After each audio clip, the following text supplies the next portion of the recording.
বিবাহ এবং তালাক। বিবাহকে আরবিতে বলা হয় নেকাহ। নারী আর পুরুষ একে অপরের প্রতি মুখাপেক্ষী। পুরুষবিহীন নারীর জীবন হল মূল্যহীন, পুরুষবিহীন নারীর জীবন মূল্যহীন, নারীবিহীন পুরুষের জীবনও ব্যর্থ। এটাই সহজ সরল কথা। আল্লাহ পাক সিস্টেমগত সৃষ্টি করতে এইভাবে করছে। হযরত আদম আলাইহিস সালামকে সৃষ্টি করার পরে আল্লাহ পাক বলছেন ওয়া খালাকা মিনহা যাওজাহা। ভাই আপনারা বসেন, আর দাঁড়াবেন, একবার দাঁড়াবেন না। ওয়া খালাকা মিনহা যাওজাহা। আদম আলাইহিস সালামকে সৃষ্টি করে আদম থেকে তার স্ত্রীকে সৃষ্টি করেছেন। তাহলে সৃষ্টিকর্তা জানে আদমের জীবনের মূল্য হবে যদি তার স্ত্রী থাকে। পুরুষ আর স্ত্রী মুদ্রার এপিঠ ওপিঠ।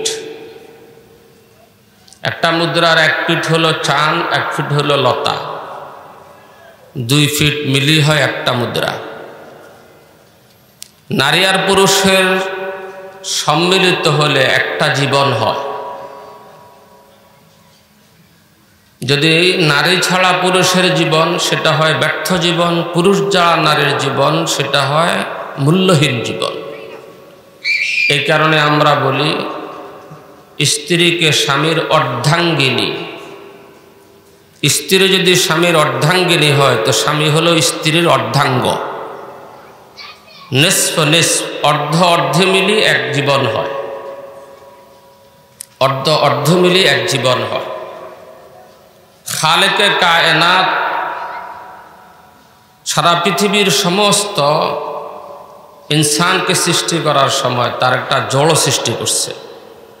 কোরআন আয়াত আল্লাহ পাক বলছেন ওয়া খালাকনাকুম আজওয়াজা। আমি আল্লাহ তোমাদেরকে জোড় জোড় করে সৃষ্টি করেছি। আল্লাহ পাক বলেন ওয়া জাআলনা বাইনাকুম মাওয়াদ্দাতাম ওয়া রাহমা। শুধু জোড় সৃষ্টি করছে তা নয়, আমার তরিকা মতো যদি জোড় হয় সেই জোড়ের মধ্যে আমি আল্লাহ মাওয়াদ্দাতান ওয়া রাহমাতার মহব্বত সৃষ্টি করে দিই এবং রহমত দান করি। যে জোড় কবুতরের মতো শরীয়তের বিধানের বাহিরে হয়, সেটা সাময়িক কাল একে অপরকে ভালোবাসে, জান দেওয়ার জন্য প্রস্তুত হয়, কাছের ছড়ির মতো বেশি দিন টিকে না, আবার সেখানে দুর্ঘটনাও ঘটে। এর জন্য পৃথিবীর যে জাতিরা ইসলামী আদর্শের বিবাহ বন্ধনের বাহিরে বৈবাহিক ভালোবাসার ঊর্ধ্বে স্বামী স্ত্রী সিস্টেমের বাহিরে ফ্রি সেক্স নামে একে অপরকে বন্ধু বানিয়ে নেয়, সেটা 2 বছর থাকে, 3 বছর থাকে, 5 বছর থাকে, 7 বছর থাকে, এরপরে এটা বিচ্ছিন্ন হয়ে যায়। কুকুরের মতো একজনকে কিছুদিন ভালোবাসছে আবার পৃথক হয়ে যায়।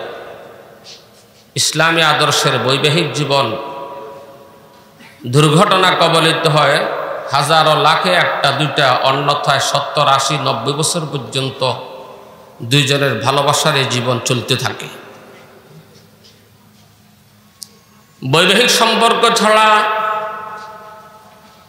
যে মিলন হয় সেখানে স্বার্থের কারণে মিল হয়। স্বার্থ যখন ফুরিয়ে যায় মিল আর থাকে না। ইসলামী নিকাহের দ্বারা যে সুসম্পর্ক হয় সেটা জাগতিক স্বার্থের সাথে সম্পৃক্ত নয়। এই জন্য স্বামী স্ত্রী যত বুড়ো হয় ভালোবাসা মহব্বত তত বাড়ে। আমাদের এক বুজুর্গ বড় মজার কথা বলছেন, का औरत जब बूढ़ी हो जाती है माँ बन जाती है। স্ত্রী যখন বুড়ো হয়ে যায় তখন মা হয়ে যায়। মায়ের সাথে সন্তানের সম্পর্ক অন্তরের দয়ার মায়ার হয়। স্বামী স্ত্রী দুইজন বুড়ো হয়ে গেলে জৈবিক চাহিদা থাকে না, তবে মায়ার সম্পর্ক বাড়ে। তাই যত বুড়ো হয় তত মায়া বাড়ে। কত বুড়ো আব্বাকে দেখেছি, বুড়ি আম্মার ইন্তেকালের পরে চোখের পানি চাড়ে কাঁদে, দিনের পর দিন, মাসের পর মাস, যখন মনে পড়ে চোখের পানি ঝরে। সেম একজন বুড়ি আম্মাকেও দেখেছি, সে বুড়ো আব্বার বিদায়ের পরে, স্বামীর বিদায়ের পরে তার চোখের পানি আসে। চলেন, নেকাহ কাকে বলে? নেকাহ কি জিনিস? যেহেতু সময় খুব কম, লম্বা ছোয়া কথা হবে না। ইসলামী আদর্শ মতো বিবাহ হলো একজন পুরুষ একজন মহিলাকে শরীয়তের বিশেষ পদ্ধতিতে, যারা ওই পদ্ধতি গ্রহণ করার আগে একে অপরের জন্য হারাম ছিল, সহজে গ্রাম ভাষায় বুঝে আকদ অনুষ্ঠানের মাধ্যমে শরীয়ত একজনকে অপরের জন্য হালাল করে দেয়। এতে একটা হয় ইজাব, একটা হয় কবুল। সহজ ভাষায় বুঝি একজনের পক্ষ থেকে থাকে প্রস্তাব, অপরজনের গ্রহণ করে। ইজাব আর কবুল, প্রস্তাব আর গ্রহণটা একই অনুষ্ঠানে হওয়া লাগবে, একই মজলিসে হইতে হবে। যদি দুই মজলিসে হয় তাহলে আবার বিয়ে হবে না। এই জন্য ফিকহের কিতাবে আছে মোবাইলে বিয়ে জায়েজ নেই। ছেলে হলো সৌদি আরব, মেয়ে হলো চৌমুহনী বাজারে, এখান থেকে মোবাইলে করলো তোর কাছে অমুককে বিয়ে দিলাম, সে সেখান থেকে বললো কবুল করলাম, বিয়ে হবে না, যেহেতু ইজাব কবুল এক অনুষ্ঠানে হয়নি। তাহলে একই মজলিসে একজনের পক্ষ থেকে প্রস্তাব, অপরজনের কবুল যদি হয়, সাথে যদি সাক্ষী উপস্থিত থাকে, তাহলে এটাকে বলা হয় বিবাহ। ইসলামী বিধান মতো বিবাহের জন্য বয়সের কোনো সীমারেখা নেই। যদিও সরকারি আইনে 18 বছরের কথা বলে, এটা রাষ্ট্রীয় আইন, ইসলামী আইনে কোনো বিধিনিষেধ নেই। কিন্তু বয়স যদি খুব কম হয়, তাহলে প্রস্তাবরা গ্রহণ ওই পাত্র পাত্রীর পক্ষে করলে হবে না, তার অভিভাবকরা করবে। ইসলামী বিধান মতো যদি সাবালিকা হয়, 15 বছর বয়স হয়ে গেল, তখন পাত্র পাত্রী প্রস্তাব দিয়ে গ্রহণ করে নিতে পারে। প্রয়োজন হলো সাক্ষী কমপক্ষে 2 জন পুরুষ অথবা 1 জন পুরুষ 2 জন মহিলা। সাক্ষীর অনুপস্থিতিতে আবার ইজাব ও কবুল হলে এটা বিয়ে হবে না, এটা হবে প্রেম বা ভালোবাসা, আরও যেগুলো আপনারা বলেন খারাপ খারাপ ইগিন হবে। বিয়ে হইতে হলে সাক্ষী লাগবে।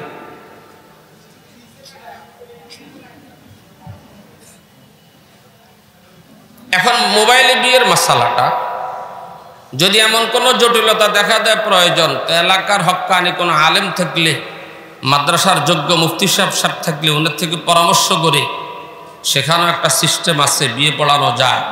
আমি ভরা মজলিসে কথা বললে কথা বুঝাইতেও পারতাম না, আবার ভুল বুঝাবুঝির সম্ভাবনা থাকে। বাকি এখন সব কথা, এক দেশের প্রস্তাব আরেক দেশের গ্রহণ, এটা শরীয়ত গ্রহণ করে না, তাই এটা সংক্ষিপ্ত কথা, মোবাইলে বিয়ে জায়েজ নেই। বুঝেন নাই কথা? যদি প্রয়োজন হয় করে নেওয়ার, তাহলে ভালো হক্কানি কোনো মুফতি আলেমের কাছ থেকে জানি, তারপরে সমাধান যাবে। আল্লাহ পাক রসে বলছেন, ফানকিহু মা তাবা লাকুম মিনান নিসাই মাসনা ওয়া সুলাসা ওয়া রুবা। মা তাবা লাকুম মিনান নিসা, নারীদের থেকে যেটা তোমাদের জন্য তোমাদের পছন্দ হবে, তাহলে তোমরা বিয়ে করে নাও। এই আয়াতের একটা প্রেক্ষাপট আছে, প্রেক্ষাপট নিয়ে আলোচনা করব না, আমি মূল বিষয়টা কথা বলি। একটা নারীকে পছন্দ করব, তার পছন্দের মানদণ্ড কি হবে?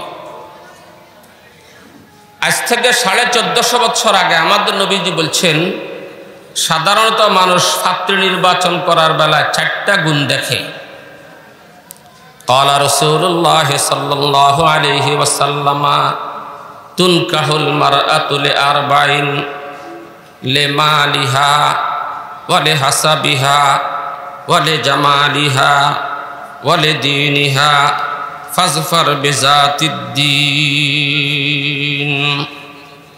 বিশ্বনবী জনাব রাসূলুল্লাহ সাল্লাল্লাহু আলাইহি সাল্লাম বলেন, সাধারণত দেশের মানুষ পাত্রী নির্বাচন করতে 4টা গুণের একটা, যে কোনো একটা গুণ দেখে। 1 নম্বর, এই সমাজের কিছু লোক আছে পাত্রীপক্ষ তথা ছেলেকে যে বিয়ে করামো তার শ্বশুর পরিবারের টাকা পয়সা আছে কিনা, বিয়ের সময় কিছু যৌতুকের টাকা পাবো কিনা, চৌমুহনী বাজারে যদি একটা দোকান দিতে যাই তাহলে পুঁজি দিতে পারবে কিনা। কিছু লোক মাল দেখি, টাকা দেখিও বিয়ে করায়। আমাদের দেশে সম্ভবত এরকম কিছু নেই। এরা মাল দেখছে মানে ময়লা দেখছে, ময়লা ময়লা আছে নাকি? 1400 বছর আগে নবীজি বলছেন। দ্বিতীয়, কিছু লোক আছে ছেলেকে বিয়ে দিতে করাতে, মেয়েকে বিয়ে দিতে, আমরা তো সমাজে তেমন মূল্যায়ন হই না। একটু মেয়র সাহেবের আত্মীয় যদি হয়, যদি এমপি সাহেবের আত্মীয়ের মধ্যে হয়, তাহলে হয়তো সম্মানী হয়ে দাঁড়াতে পারবে। সম্মানকে সামনে রাখি বিয়ে করে, এটাও আছে মনে হয় না। তৃতীয়, কিছু লোক আছে এরা সুন্দর হলে চলে। চৌমুহনীর যুবক ছেলেকে দেখা যায় চায়ের দোকানে বসে গপ মারে, বিয়ে করুম আজীবন, কালা মুখ সেবেল্লানি, সুন্দর না হলে বিয়ে করতাম না। চতুর্থ গুণ আছে, কিছু লোক সংখ্যা কম হইল দেখে মেয়েটা নামাজি হবে কিনা, সে কোরআন শরীফ তেলাওয়াত করতে পারবে কিনা। ওদের পরিবার যদি নামাজি হয় তো আমার ছেলেটাও নামাজি হবে। ঠিক আছে না কথা? নবীজি বলছেন এই 4 গুণের মধ্যে কোন গুণটা ফলো করলে আগামী জীবনে তুমি সুখী হইতে পারবা। তো রাসূল আকরাম সাল্লাল্লাহু আলাইহি ওয়াসাল্লাম ফাজফার বিজাতিদ্দীন। মিরকাত শরহে মিশকাতে হাদিসের ব্যাখ্যা করতে যা বলে, প্রথম যেই গুণটা দেখলো সেটা হলো টাকা। আল্লাহর হাবিব বলেন, মান তাসাব্বাজা ইমরাআতান লিমালিহা মা যাদাহুল্লাহু ইল্লা ফাকরা। যারা কোনো নারীকে বিয়ে করলো শুধু টাকা দেখি, যৌতুকের টাকা পাওয়ার আশায়, নবীজি বলছেন তারা কশিনকালেও ধনী হতে পারবে না, অভাব তাদের কপালে লেগেই থাকবে। ওমান তাসাব্বাজা ইমরাআতান লিইজ্জিহা মা যাদাহুল্লাহু ইল্লা যুল্লা। যারা সম্মানী হওয়ার আশায় আত্মীয়তা করে, নবী বলছেন তাদেরকে জানায়া দাও এরা সম্মান কোনোদিনও পাবে না, অসম্মান তার কপালে লেগেই থাকবে। বলেন তো দেখি, ধনীকে বানায়, সম্মানীকে বানায়। তো সে যখন গায়রুল্লাহর কাছে ধনী হইতে চাইলো, গায়রুল্লাহর কাছে সম্মানী হইতে চাইলো, তা আল্লাহ নারাজ, তাকে আল্লাহ ধনীও বানাবে না, সম্মানী হতে পারবে। তৃতীয় একটা জিনিস যেটা হলো, শুধু চামড়ার সুন্দর হলে চলে, তাকে নবীজি বলছেন ওমান তাসাব্বাজা ইমরাআতান লিহুসনিহা মা যাদাহুল্লাহু ইল্লা দানাআ। যারা শুধু শুধু সুন্দর দেখি আত্মীয়তা করে, দিনদারিও চায় না, বংশ বুনিয়াদও চায় না, তাদেরকে বলে দাও তারা নিজ হাতে নিজের দাম্পত্য জীবনে আগুন ধরাইয়া দিছে, এই পরিবারে কোনোদিন শান্তি আসবে না। কেননা মেয়ে যখন কালো হয়, অভিভাবক তাকে প্রতিষ্ঠিত করার জন্য তাকে নানান রকমের গুণ শিখায়, কাজ শিখায়। যে লোকটা কাজে ব্যস্ত থাকে সে লোকটা ঝগড়াঝাটি করার সুযোগ পায় না। সাধারণত পাত্রী যদি একটু সুন্দরী সুশ্রী হয়, অভিভাবক নিশ্চিন্তে নাকে তেল দিয়ে ঘুমায়, এর তো মার্কেটে চালাইতে অসুবিধা হবে না। সে যখন কাজকর্ম নাই তখন সোয়ার জোরটা বাড়ে যায়, ওই সোয়া নিয়ে যে ঘরে যাবে সেই ঘরে অশান্তির আগুন লেগেই থাকবে। 1450 বছর আগে নবীজি কথাগুলো পরিষ্কার করে বলে গেছেন। এবার নবীজি কি বলেন, ফাজফার বিজাতিদ্দীন। উম্মত, তোমার আব্বা তোমার অভিভাবক, তোমার আম্মা তোমার অভিভাবক, আমি নবী তার চেয়ে কোটি কোটি গুণ বড় অভিভাবক। তোমার আব্বা তোমার আম্মা তোমাকে বিয়ে করাবার জন্য 200 বাড়ি পর্যন্ত গেছে, তারা তাদের দৃষ্টিতে একটা মান নিয়ে অগ্রসর হতে চাইছে। আমি নবী তোমার সবচেয়ে বড় অভিভাবক, তোমাকে আমি পরামর্শ দিচ্ছি, ফাজফার, আগামী জীবনে সফলতা অর্জন করিবা। ফাজফার, দুনিয়া ছাড়ে আখিরাতে সফলতা পাইবা। ফাজফার, সন্তান সন্ততিগুলো হলে তোমাকে মানে চলবে, সৎ সন্তানের সফলতা পাইবা। দুনিয়ার জীবনে যে শান্তির প্রয়োজন সে সফলতা অর্জনের একটাই ব্যবস্থা, বেজাতির দিন। একটা দিনদার ছাত্রী যদি খুঁজে বিয়ে করতে পারো তা আমি অগ্রিম সনদ দিয়ে দিলাম, তুমি সফল হইয়া গেলা। লাড়িও না, লাড়িও না, কমাই দাও। ফাসফার বেজাতির দিন। বিবাহতে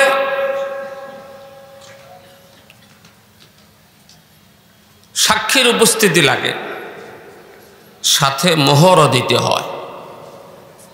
মোহরটা যদি বিয়ের অনুষ্ঠানে উল্লেখ নাও করে তারপরে বিয়ে হয়ে যাবে, তবে এক পক্ষের প্রস্তাব আরেক পক্ষের কবুল একই মজলিসে কমপক্ষে দুজন সাক্ষীর সামনে উপস্থিত হওয়া লাগবে। বৈবাহিক জীবনের পরে ওই স্বামী স্ত্রী একে অপরের দিকে তাকাইলে প্রতি নজরের বিনিময়ে আল্লাহ পাকের রহমতের নজর তাদের উপরে পড়ে। এরপর আসছে এবার স্ত্রীকে নিয়ে দাম্পত্য জীবনের সুখের মাসালা। আল্লাহ পাকের নবী ইরশাদ করছেন, নারীদেরকে আল্লাহ পাক সৃষ্টি করছেন বাম পাজরের ভিতরের বাঁকা হাড় থেকে। তা নারীদের স্বভাবের মধ্যে একটা বক্রতা থাকবে, এটা জন্মগত বক্রতা। নারী সাধারণত একেবারে সিধা এরকম খুব কম হয়, অধিকাংশে বক্র থাকবে। নবীজি কি বলছেন, ওই বক্র হাড়ের সৃষ্ট বক্র স্বভাবের নারীকে নিয়ে তুমি যদি জীবন যাপন করতে চাও তো সহনীয় জীবন যাপন করো।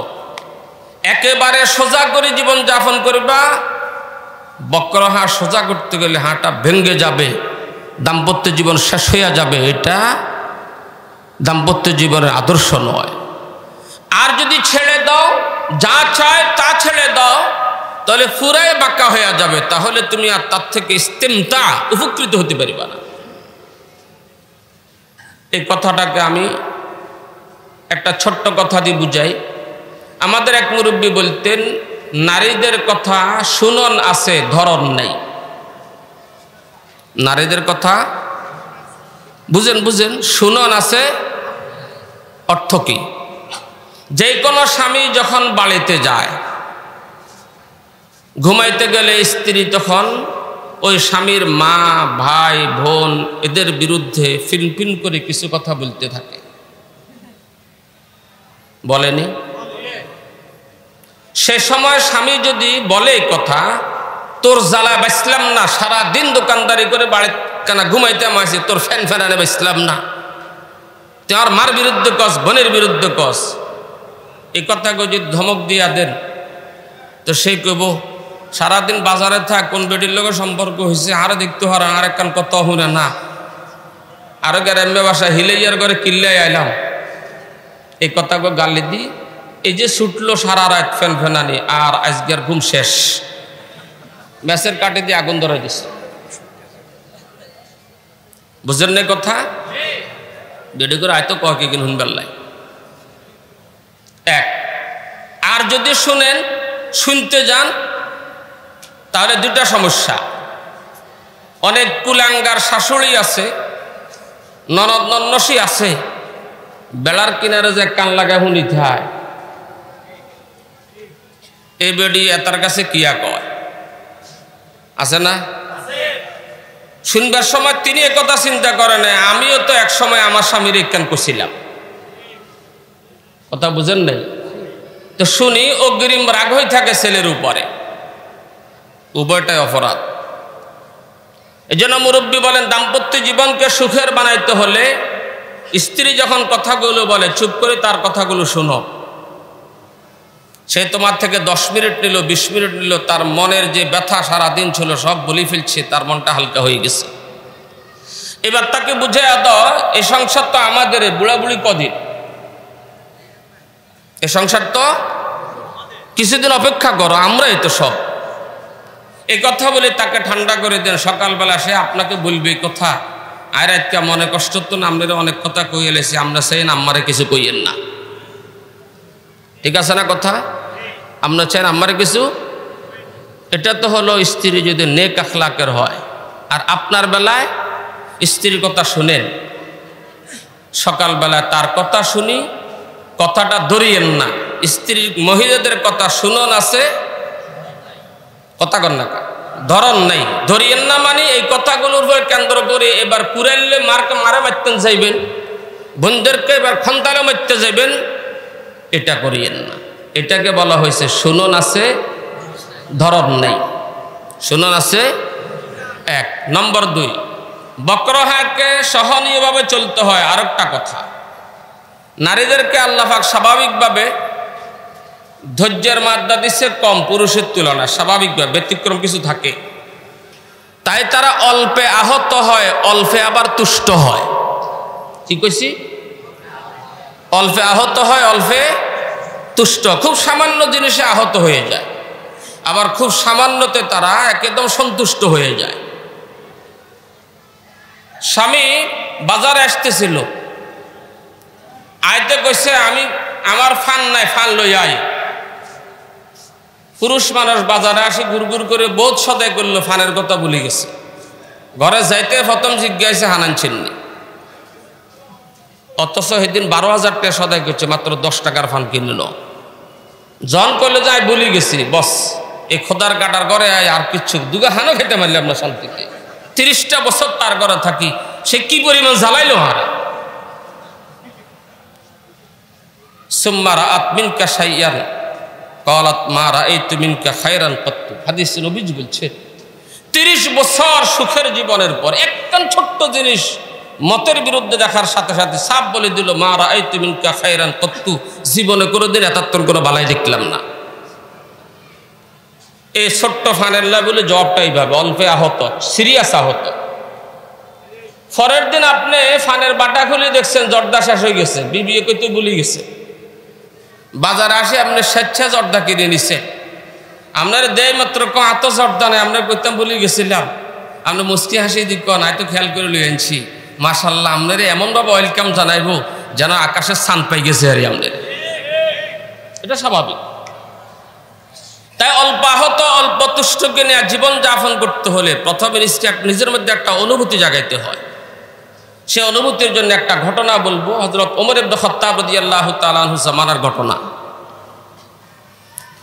হযরত ওমর ফারুক রাদিয়াল্লাহু তাআলা আনহুর জামানায় একটা পরিবারের মধ্যে প্রায় ঝগড়া হইতো।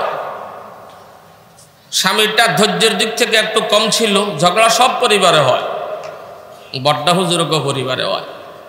নাই কথা মনে করিয়েন, হয়নি হুজুর, হুজুরা কয়। তাই ঝগড়া হলে মহিলাটা স্বামীকে খুব চরম ভাষায় তুচ্ছ তাচ্ছিল্য করে কথা বলতো। একদিন সইল, 2 দিন সইল, 3 দিন সইল। একটা পর্যায়ে যে একদিন রাগ করি কয়, তুমি যদি আগামীতে কখনো আমাকে এইভাবে চলি কথা বলো তা আমি খলিফাতুল মুসলিমিন ওমরের কাছে তোমার বিরুদ্ধে বিচার দিব। মহিলাদেরকে এই সমস্ত দমকি কি মারেনি, আঘাত লাগছে তো শুরু করছে চাইনিজ কুরাইলের কোপ। রাগ করি যেহেতু কসম করছে, চলে গেলেন হযরত ওমরের বাড়িতে। হযরত ওমর রাদিয়াল্লাহু তাআলা আনহু ঘরে, মসনদে খেলাফতে নয়, সে সময় তিনি বিশ্রামের সময়। লোকটা মনের কষ্টে ওনার বাড়িতে চলে গেলেন। যা দেখে হযরত ওমর ঘরের দরজার চৌকটে বসে মাথা নিচু করে আছেন, আর ঘরের ভিতর থেকে একটা মহিলা হযরত ওমরকে খুব কটাক্ষ ভাষায় কথা বলতেছে। একটা নাই কইছি না বড় হুজুর করে হয়, ওমর তো বড় হুজুর দুনিয়াতে আছে।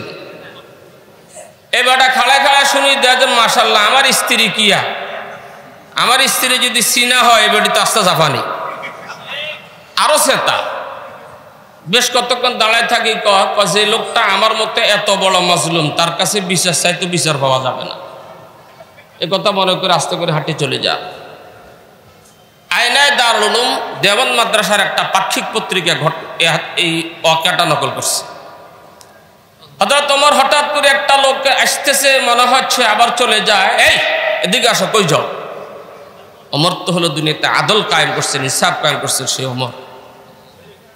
মদিনা মুনাব্বারার ভূমিতে ভূমিকম্প আরম্ভ হয়েছে, লাগাতার 2 দিন পর্যন্ত লাগাতার কাঁপতে আছে।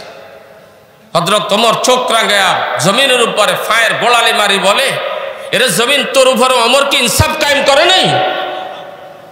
খলিফাতুল মুসলিম ওমর কি ইনসাফ কায়েম করে নাই? কেন ভূকম্পন শুরু হয়ে গেল? তো পায়ের গোড়ালি দিয়ে আঘাত মারার সাথে সাথে জমিন ঠান্ডা হয়ে গেছে। সেই ওমর তো দেখছে হুজুর আপনার কাছে কি বিশ্বাস এটা? আমি তো সাধারণ বৃষ্টির নিচে ফোটার নিচে আসছিলাম, নিয়ে না আইতে আপনার তো নাইলের নিচে খাড়া দিচ্ছে। কঠিন অবস্থা। হযরত তোমার বলেন কি হয়েছে? তো পুরা ঘটনা শুনেন।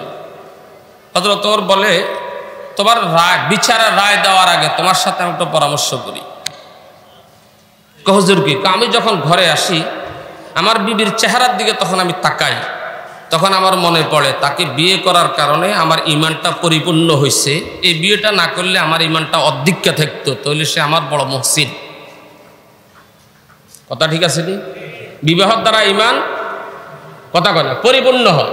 তাহলে আমার স্ত্রীকে বিয়ে করে আমার ইমানটা পরিপূর্ণ হয়েছে, তাহলে তার এহসান আমার উপর, আমার ইমানকে মজবুত করলো। নম্বর 2, আমি ঘরে আসি আমার বিবির দিকে যখনই তাকাই, খোশ গল্প করি, প্রতিটি নজরের বিনিময়ে আমার আমলনামায় সওয়াব লেখা হয়। এটা যদি আমার বিবি না হইতে বেগানা নারী হইতো, প্রত্যেক নজরের বিনিময়ে জানার গুনাহ লেখা হইতো, তার সাথে অবস্থানে জানার গুনাহ লেখা হইতো। তো তার উসিলায় 24 ঘন্টা আমার আমলনামায় শুধু সওয়াব আর সওয়াব লেখা হইতে আছে। 3 নম্বর, আমি যখন বাড়ি ছাড়ি কোথাও চলে যাই, আমার স্ত্রী আমার বাড়িতে আছে, আমি নিরাপদ থাকি। স্ত্রীর প্রতি আমার আস্থা আছে, সে কর্মচারী নয়। ফলে আমি 2 দিন 5 দিন 10 দিন 15 দিনে বিদেশ চলে গেলে আমার মনে কোনো খটকা থাকে না, যেহেতু আমার স্ত্রী আমার স্থানে আমার বাড়িতে আছে। ঠিক কিনা? যদি সেই স্ত্রী না হয়, যদি আমি কেয়ারটেকার রাখতাম, তো প্রতি মাসে হয়তো খানা খাওয়াইও 8,000 10,000 টাকা বেতন দেওয়া লাগতো। এই হিসাবে প্রতি বছরে 10,000 হলে 1,20,000 টাকা করে বেতন দেওয়া লাগতো খানা খাওয়াই। স্ত্রীকে তো শুধু খানা খাওয়াইলাম, বেতন দিই না। এরপরও কর্মচারীর প্রতি কোনো আস্থা নাই, যে কোনো সময় চুরি হইতে পারে, ডাকাতি হইতে পারে। কথা কর না? 3 নম্বর এহসান তার আমার উপরে। কার? স্ত্রীর। সে আমার কেয়ারটেকারকে দায়িত্ব আমার মাথা থেকে কমাই দিল, টাকাও লাগে না, নিরাপদ থাকি। 4 নম্বর, এই স্ত্রীর গর্ভে 5টা সন্তান হয়েছে আমার। গর্ভে ধারণ করলো সেই, প্রসব বেদনা ভোগ করলো সেই, সব কিছু করলো সেই। সন্তানটা জন্ম হওয়ার পরে মানুষে বলে ওমরের বেটা আব্দুল্লাহ, ওমরের বেটা বলে ওমরের বেটা ওবায়দুল্লাহ। তাহলে সন্তান জন্ম দিল সেই, কষ্ট করলো সেই, পরিচয়টা হলো আমার। তো আমার জন্য সে 7টা সন্তান নিয়ে 5টা সন্তান নিয়ে কষ্ট করলো। সেই 4 নম্বরের এহসানটা তার আমার উপরে আমি দেখতেছি। এরপরে আসেন 5 নম্বরে, এই 4টা সন্তানকে লালন পালন করার শরীর দায়িত্ব স্ত্রীর নয়, শরীর দায়িত্ব হলো স্বামীর। ওলামায়ে কেরাম আছে, হাত্তাকে দুধ পান করানো মানবিক দায়িত্ব স্ত্রীর হলো, শরীয়তের দায়িত্ব নয়। সেই স্ত্রী যদি বলে দিত তোমার সন্তানের ভরণ পোষণ এবং তার সন্তানের 3 লাখ করে 15 লাখ টাকা খরচ করা লাগতো, তারপরও মায়ের মাতৃত্বের যে মায়া সন্তান পাইতো, আমার সন্তান তো সেটা পাইতো না। সেদিক থেকে তার বিরাট এহসান আমার উপর। তা আমি যখন আমার স্ত্রীর দিকে তাকাই, মাথা থেকে পা পর্যন্ত শুধু তার এহসান আর এহসান আমার উপরে। সে নারীটা মাঝে মাঝে যদি দুঃখ ভরা কণ্ঠে 2-1 কান কথা চড়ি বলে, যদি সে সহ্য করতে না পারে, তা আমি কিসের পুরুষ হইলাম?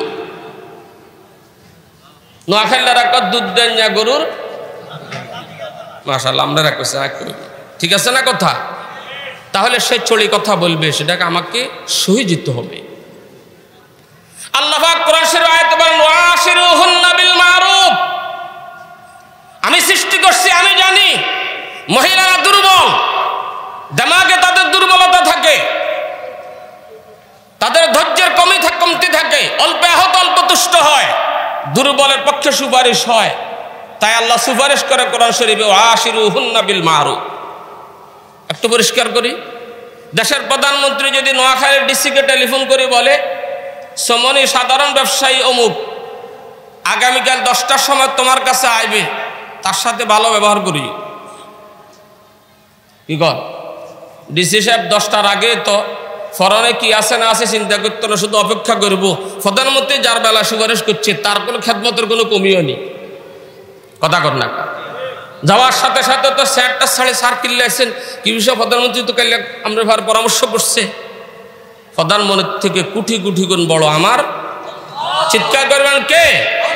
সে আল্লাহ বলেন আমি বানাইছি দুর্বল, তোমার কাছে তোমার অধীনে থাকবে। আশিরুহুন্না বিল মারুফ, খবরদার কোন নারীর সাথে দুর্ব্যবহার করতে পারবে না। সুপারিশ কে করতেছে? সব পুরুষকে সুপারিশ করে, আশিরুহুন্না বিল মারুফ। যেহেতু দুর্বলের প্রতি আমি আল্লাহ আছি।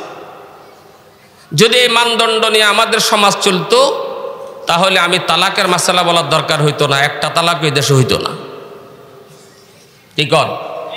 তাহলে দাম্পত্য জীবন সুখী হওয়ার জন্য স্ত্রীর থেকে বড় জিম্মাদারি হলো স্বামীর। বুঝে আসছে তো না? এরপরেও যদি কোনো কারণে যদি বিচ্ছেদ হওয়ার প্রয়োজন হয় তখন কোরআনের হুকুম কি?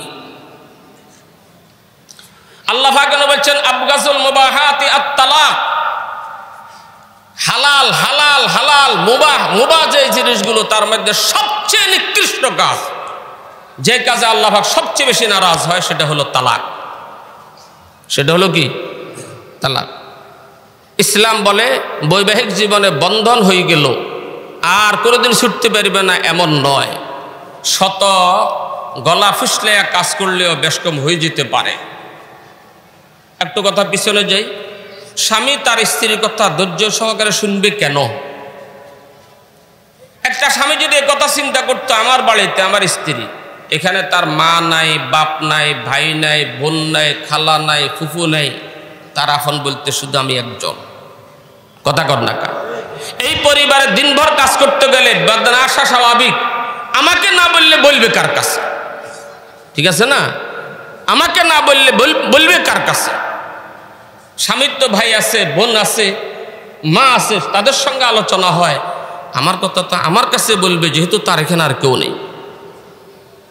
তা আল্লাহ পাক রসে বলছেন যদি এরপরেও জোড়া দেওয়া সম্ভব না হয়, তার তালাক মাররাতান ফাইমসাকুন বিমারুফিন ও তাসরিহুন বিইহসান। যদি জোড়া দেওয়া সম্ভব না হয় তো বিচ্ছেদ হইতে পারিবা। স্বামীর পক্ষ থেকে হওয়া যায়, স্ত্রীর পক্ষ থেকে হওয়া যায়। এই কথা ভুল যে স্ত্রীর পক্ষ থেকে বিচ্ছেদ হইতে পারে না, স্ত্রীর পক্ষ থেকে তালাক হয় না, বিচ্ছেদ হওয়ার সিস্টেম আছে। স্বামীকে তালাকের ক্ষমতা আল্লাহ পাক দিছে কেন?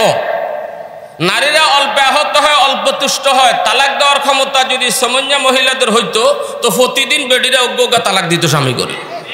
কথা কর না? এর তুলনায় স্বামীরা একটু ধৈর্যশীল হয়, গোসা আইলো তালাক দিতে একটু চিন্তা করে। নইলে মৌলবীকে বড়রাও থাকতো না, সব চলে যেত। যিনি বানাইছে তিনি জানে তো না, এই জন্য তালাক দেওয়ার ক্ষমতা দিয়েছে স্বামীকে। স্ত্রীকেও বলছে যদি কোনো অযাচ্ছা স্বামী পরিবার জালেম, সেখান থেকে ছুটার ব্যবস্থা আছে। কাজীর আদালতে স্ত্রী জুলুমের কথা রিপোর্ট পেশ করার পরে কাজী সাহেব পৃথক করে দিতে পারে, এটাকে বলা হয় তাফরিকে কাজ বিচ্ছিন্ন করে দিতে পারে। অথবা স্বামীর সাথে স্ত্রী আপোষ করে তোমাকে কিছু টাকা দেবো, মোহরের টাকা যা আমার দিচ্ছ ওগুলো নিয়ে যাও, আমরা তো মিল করতে পারতেছি না, এবার আলাদা হয়ে চলে যাই। পৃথক হওয়ার সিস্টেম স্ত্রীর পক্ষ আছে, বাকি এটাকে তালাক বলে না। হয় খোলা হবে না তাফরিকে কাজী হবে। তালাক যদি হয় তো তালাক দুই প্রকারের হয়, একটা হলো সরি লফজে তালাক দেওয়া, একটা হলো কেনায়া শব্দে তালাক দেওয়া। সরি কেনায়া বুঝতে না, ভাঙ্গি কইয়ের সরি শব্দ দিয়ে তালাক মানে ডাইরেক্ট তালাক শব্দ ব্যবহার করা। অমুকের মেয়ে অমুককে এত লম্বা কন লাগতো না, তোকে ডাইরেক্ট বলা যায় এক তালাক, দুই তালাক, তিন তালাক। এটা হলো প্রকাশ্য শব্দ দিয়া তালাক দেওয়া। প্রকাশ্য শব্দে যদি তালাক দেওয়া হয় ওই তালাককে বলা হয় তালাক রেজঈ। তালাক রেজঈ মানে তালাক দেওয়ার পরে ইদ্দত শেষ 3 মাসিক অথবা বয়স্ক বা ছোট হলে 3 মাস অতিবাহিত হওয়ার আগে স্বামী ইচ্ছা করলে তাকে আবার রেখে দিতে পারে। এটাকে তালাকে সরি বা তালাকে রেজঈ বলে। তাও 1 তালাক বা 2 তালাক দিলে। 3 তালাক দিলে আর তাকে ফিরে রাখা যাবে না। 3 তালাক দিলে তাকে আর ফিরে রাখা যাবে না। আর তালাক ও মাররাতান, মাররাতান বলছে একসাথে নয়। শরীয়তের নিয়ম হলো প্রথম এক পবিত্রতার সময় 1 তালাক দিবে, এরপরে আর তালাক না দি তার 3 মাসিক শেষ হওয়ার পর্যন্ত অপেক্ষা করলে সে চলে যাবে। 3 মাসের ভিতরে রেখে দিতে পারবে, নতুন বিয়ে পড়ানো লাগবে না 1 তালাক দিলে। আর 3 মাস চলে গেলে এটা বায়না হয়ে যায়, এখন তাকে রাখতে হলে আবার নতুন করে বিয়ে পড়াইতে হবে। 1 তালাকের পরও একই কথা, 2 তালাকের পরও একই কথা। মাররাতান স্বামী স্ত্রী মিল হচ্ছে না, স্ত্রী বজ্রবান চরিত্রহীন, স্বামীকে মানে না, শাসন করার জন্য প্রথমে এক তালাক দিল, 2 মাস পরে রাখি দিল, আবার 1-2 বছর পরে আবার মাক্কা হয়ে গেল, আর একটা তালাক দিল, 1-2 মাস পরে রাখি দিল। এটা হলো শরীয়তের নিয়ম। একসাথে শেষ করি আলাইও না, পরে আবার আস্তে আস্তে কান্দা, কান্দেনি, মিথ্যা মিথ্যা কথা বানায় বানায় আবার হুজুরত্বের ফতুয়া নেওয়ার চেষ্টা করে। কি কর ভদ্র শ্রেণীর লোক যারা বিবাহ যেরকম সুন্দর করে করে, বিদায়টাও তারা সুন্দরের সাথে দেয়, যদি মিল না হয় আপস করে দেয়। 2 তালাক দিল, এর পরেও যদি না হয় তো 3য় তালাক দেওয়ার পরে এই স্বামী স্ত্রী একদম বিচ্ছিন্ন হয়ে গেল, এখন আর বিয়ে করিও আর রাখা যাবে না। ফাইন তাল্লাকাহা ফালা তাহিল্লু লাহু মিন বাদু হাত্তা তানকিহা যাওজান গায়রা। 3য় তালাক দেওয়ার পরে একদম বিচ্ছিন্ন হয়ে গেল। এই স্ত্রী যদি স্বামীর কাছে আসতে হয়, স্ত্রী আবার আরেক পুরুষের কাছে বিয়ে বসতে হবে, সেখানে সেই পুরুষের সাথে ঘর করা লাগবে, শুধু বিয়ে করলে হবে না। একদিন হলো ঘর করার পরে সেই স্বামী যদি আবার তালাক দেয়, আবার ইদ্যত খতম হওয়ার পরে তারপরে যা প্রথম স্বামীর জন্য হালাল হবে। এটাকে বলা হয় সরি তালাক। একসাথে 3 তালাক দিল, তালাক হয়ে যাবে। ইমাম মালিক সাহেব ছাড়া 3 মাযহাবে 3 ইমামের একমত। বর্তমান সালাফি আহলে হাদিস কিছু খবিসরা আছে, নেট মুফতি, তারা 3 তালাক দিলে কয় 1 তালাক হইল। কথা কর না। চৌমনি বাজারে এক মুরব্বীকে একদিন দেখছিলাম, আমাদেরকে খুব শ্রদ্ধা করতো। চৌমনি বড় হুজুরের খুব ভক্ত আছিলেন। ইমাম সাহেব হুজুরের পিছনে নামাজ পড়ছে দীর্ঘদিন পর্যন্ত, আমি খুব চিনি। কিন্তু নামাজে দাঁড়াইলে আমার দেখলাম যে হাত উঠে শুরু করছে, সেগায় খাড়াইলো, কোনো চিৎ করে দিল। তার এই দৃশ্য দেখে আমার দুঃখ লাগলো যে নুরুদ্দের সমত মানুষকে সে ফলো করতে পারল না, ইমাম সৈফুল্লাহ সাহেবকে ফলো করতে পারল না, হ্যাঁ হাবিবুল্লাহ মেজবা সাহেবের তাফসীর শুনছে যুগ যুগ থেকে, তাকে ফলো করতে পারল না, মুশতাকুর নবী সাহেবকে ফলো করতে পারল না। বর্তমান সময়ে আহলে খায়ের যাদেরকে আমরা খুব চিনি, যাদের চরিত্র জানা আছে, যারা নির্লোক, তাদেরকে ফলো করতে পারল না। 7 সমুদ্র 13 নদীর ওই পাড়ের একটা লোক একটা কথা বলে দিছে আর ফলো করা শুরু করলাম। আমার তো মনে হচ্ছে দজ্জাল বাহির হলে মিষ্টি কথা পাই, এরা দজ্জালের অনুসরণ করে ফেলবে, তাদেরকে অনুসরণ। 3 তালাক একসাথে দিলে 3 তালাক হয়ে যাবে। আর একটা হয়েছে কেনায়া তালাক। কথা শেষ করে ফেলতেছি। রাগ করি তালাক দেওয়ার খেয়ালে তুই তোর বাপের বাড়ি চলে যা, আলগা বেড়া তালাশ কর, চলে যা, সামনে তোর আজকের আলে চলে যা। এই জাতীয় শব্দগুলো বলি, যদি মনে ইচ্ছা থাকে তাকে তালাক দেওয়ার, তাহলে 1 তালাকে বায়না হয়ে যাবে। ওই তালাক দেওয়ার পরে তাকে আর এখন রাখা যাবে না, রাখতে হলে নতুন করে বিয়ে পড়াইতে হবে। এই দ্বিতীয় অংশটা আমাদের দেশে আলোচনা নাই। অনেক পরিবার তালাক দেওয়া স্ত্রীকে নিয়ে বিয়ে ছাড়া আবার রাখতেছি আমরা। এটা হলো কেনায়া শব্দ দিয়ে তালাক দেওয়া। দূর হ, বেড়া তালাশ কর, বাপের বাড়ি চলে যা, আলগা বেড়া টোকাই দিয়ে হারস না। এই জাতীয় শব্দগুলো বলার সময় যদি স্বামী বলতে এই অন্তরে কথা খেয়াল করে যে তালাক দেওয়ার খেয়ালে বলছি, তবে প্রতি শব্দে 1 তালাকে বায়না হয়ে যাবে। তালাকে বায়না মানে হলো তালাক হয়ে গেছে, এখন আর তাকে রেখে দেওয়া যাবে না, রাখতে হলে আবার নতুন করে বিয়ে পড়াইতে হবে। 3 বার বলে যদি 3 তালাকের এরাদা করে তাহলে 3 তালাক হয়ে যাবে। কথা বুঝে আসছে তো না? তালাক দেওয়া নারী 4 রকমের হইতে পারে। বিবাহের সময় তার মোহর উল্লেখ করা হয়েছিল, মনে করেন 2 লাখ টাকা। এরপরে স্বামী স্ত্রীর সাক্ষাতের আগে আবার তালাক হয়ে গেছে, তাহলে নির্ধারিত মোহরের অর্ধেক স্ত্রীকে দিতে হবে, সে প্রাপ্য হবে 2 লাখ টাকার অর্ধেক 1 লাখ টাকা। তালাক দেওয়া স্ত্রীকে বিয়ে করার সময় মোহর উল্লেখ করা হয়নি, বাকি তার সাথে সাক্ষাতের আগে তালাক দিয়ে দিছে। এখন স্ত্রী আর কোনো মোহর পাবে না, তবে তাকে 1 জোড়া কাপড় দেওয়া, 1 জোড়া, একটা নারীর যে পরিমাণ কাপড়ের দরকার হয় একসাথে পরা 1 জোড়া কাপড় দেওয়া, এটা স্বামীর উপরে ওয়াজিব। তালাক দেওয়া স্ত্রীর জন্য মোহর নির্ধারিত ছিল, মোহর নির্ধারিত ছিল। এরপরে তাদের সাক্ষাৎ হয়েছিল, একসাথে অবস্থান হয়েছিল, তারপরে তালাক দিছে।